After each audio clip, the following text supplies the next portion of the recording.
इस वीडियो से मैं एक चीज़ पहले क्लियर करना चाहता हूँ। मैं कहीं पर भी ये प्रमोट नहीं कर रहा कि आपको सिलेक्टिव स्टडी करनी चाहिए। मैं कहीं पर भी आपको ये नहीं बोल रहा कि बस ये टॉपिक करके चले जाओ, गारंटीड है आपका पास हो जाना।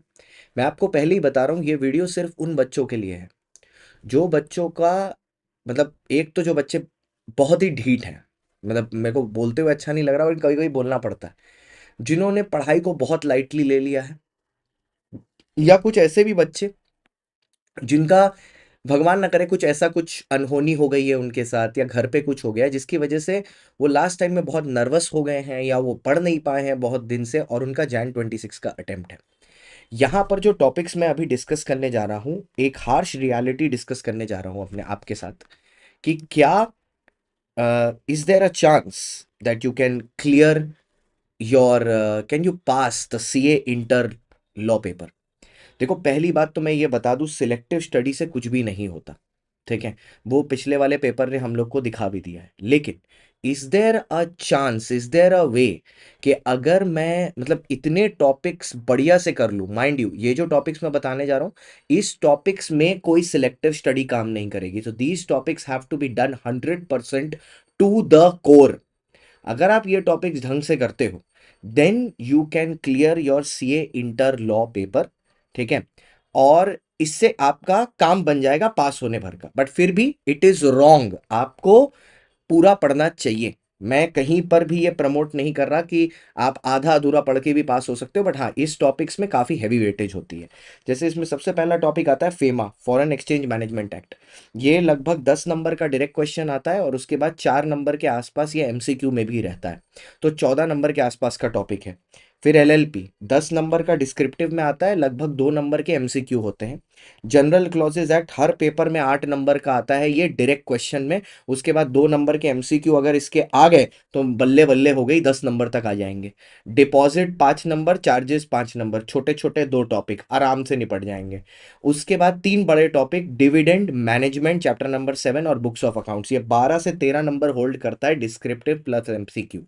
अगर आप ये टॉपिक्स कर लेते हो तो मोटा मोटी पेपर में आपके 50 to 55, मतलब ऑन द हायर साइड आप देखो 55 नंबर तक आपके पेपर में 100% कवर्ड आ सकते हैं। अगर आपने एकदम ब्रिलियंट तरीके से उनको लिख दिया तो 55 में लगभग आप 45-50 तो पा ही सकते हैं बहुत आराम से, प्रोवाइडेड इन टॉपिक्स का में कुछ भी छोड़ना नहीं है कि इसके अंदर भी सिलेक्टिव स्टडी कर लें, दया करके वो मत करना। 100% इनको कॉम्प्रिहेंसिव करना।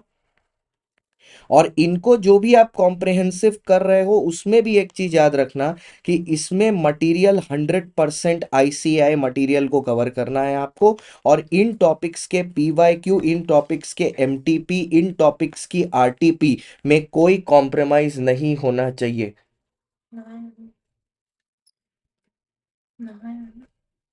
हाँ, कोई कॉम्प्रिहेंसिव पूरी एकदम तरीके से होना चाहिए और इनमें कोई भी चीज चेंज नहीं होनी चाहिए, ठीक है। मतलब यहां पर कमी बिल्कुल नहीं चलेगी। This has to be done perfectly to the core.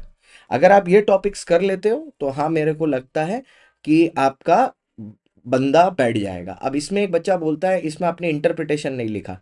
देखो, इसमें एक लैंग्वेज की बात आती है। अब इंटरप्रिटेशन कैसा बच्चा है, अब कोई ऐसा बच्चा है जिसका ना लॉ की लैंग्वेज के ऊपर बढ़िया कमांड है, वो भाई रट्टा भी अच्छा लगा लेता है, मतलब रट लेता है, तो वैसा आदमी अगर इसमें इंटरप्रिटेशन का तड़का लगाएगा तो 8 नंबर इंटरप्रिटेशन से भी आते हैं फिक्स्ड। तो उसमें भी अगर वो देखे तो फिर ये नंबर 62-63 के आसपास जा सकता है। तो इस तरीके से अगर आप प्रिपेयर करते हो तो even in the remaining days जो बाकी हैं, आप देख सकते हो कि लॉ का पेपर मोस्ट प्रॉब्ली आप क्लियर कर जाओगे, क्योंकि इसमें ज़्यादा टाइम नहीं लगेगा। फेमा में आपको लगभग 3 से 4 घंटे लगेंगे, एलएलपी में 3 घंटा पकड़ के चलिए, जनरल क्लॉजेज में 2 से 3 घंटे, डिपॉजिट 2 घंटे, चार्जेस 2 घंटे, डिविडेंड 2 घंटा, मैनेजमेंट 4 घंटे, बुक्स ऑफ अकाउंट्स 3 घंटे। तो 3 3 7 7 2 9 9 2 11 11 12 13, 13 और 3 14, 14 3 17, 17 और 4 21, मतलब लगभग 20 से 21 घंटे में आप इन टॉपिक्स को अगर बढ़िया से सीमेंट कर लो तो आपका ये हो जाएगा। इनको 3 4 बार पढ़ लो, 3 4 बार पढ़ लो। पहले में 20 घंटे लगेंगे, 20 22 घंटे लगेंगे, दूसरे बार में 14 घंटे लगेंगे, तीसरे बार में 10 12 घंटे लगेंगे।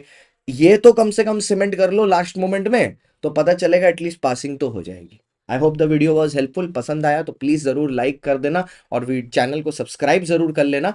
और आपको एक चीज़ मैं ये भी बता दूं, लॉ का जब एग्ज़ाम होगा तो मैं कैलेंडर नोट्स लेके आ रहा हूँ आप लोगों के लिए। इस बार जो लोग फाउंडेशन से इंटरमीडिएट में आ रहे हैं उनको पता होगा ये कैलेंडर नोट्स क्या होते हैं। इस बार मैं आपके लिए कैलेंडर नोट्स लेके आ रहा हूँ फॉर रिवीजन पर्पस।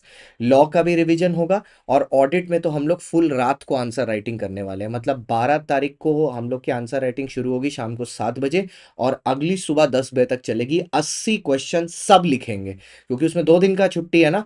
पूरा फुल नाइट मैराथन होगा। ठीक है, लिखते रहेंगे लिखते रहेंगे लिखते रहेंगे लिखते रहेंगे जब तक खत्म ना हो जाए। और उसके बाद फिर self study. Okay, so all the very best. बस ये टॉपिक्स कर लो, आपका पार हो जाएगा। ठीक है, ऑल द बेस्ट।